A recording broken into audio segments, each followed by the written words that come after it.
दोस्तों, Indian army में जब कोई नौजवान भर्ती होता है तो वो एक जज्बे के तौर पे भर्ती होता है। उसके अंदर कुछ कर गुजरने का एक जज्बा होता है जो उसको इंडियन आर्मी में ले जाता है। तब कुछ जज्बा इस तरीके का होता है, लगा दो आग पानी में, शरारत हो तो ऐसी हो, मिटा दो जुल्म की हस्ती, बगावत हो तो ऐसी हो। इंडियन आर्मी का जो जवान होता है वो केवल अपनी फीलिंग्स पे जीता है और फीलिंग्स पे मरता है, और फीलिंग्स के बेस पे ही वो इंडियन आर्मी ज्वाइन करता है।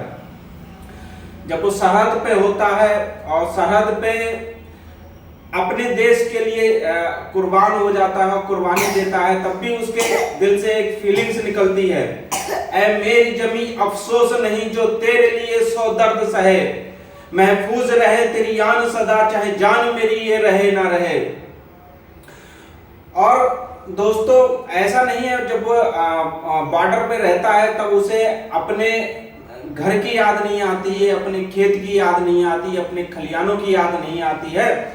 और वो इसको अपने शब्दों में इस तरीके से कहता है, सरसों से भरे खलियान मेरे जहां लौट के वापस जा ना सका, सरसों से भरे खलियान मेरे जहां घूम के भंगड़ा पा ना सका, आबाद रहे वो गांव मेरा जहां लौट के वापस जा ना सका।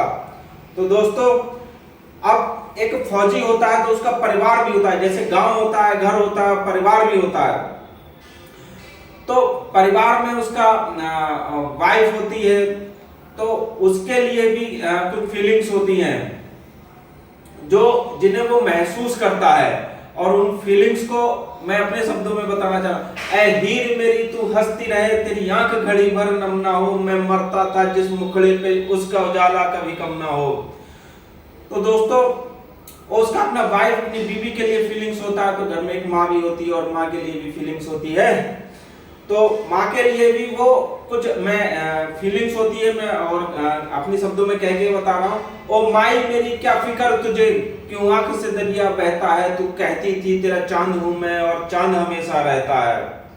तो दोस्तों, आर्मी के इंडियन आर्मी का जो सैनिक होता है वो अपनी फीलिंग्स पे ही आर्मी में भर्ती होता है, फीलिंग्स पे ही जिंदा रहता है, और फीलिंग्स जब मरता है तब भी उसकी फीलिंग्स एक अपने देश, अपने गांव और अपने फैमिली, अपनी वाइफ, अपने माँ के लिए वो हमेशा फीलिंग्स को अपने सरहद पे अपने अंदर सिमटे रहता है।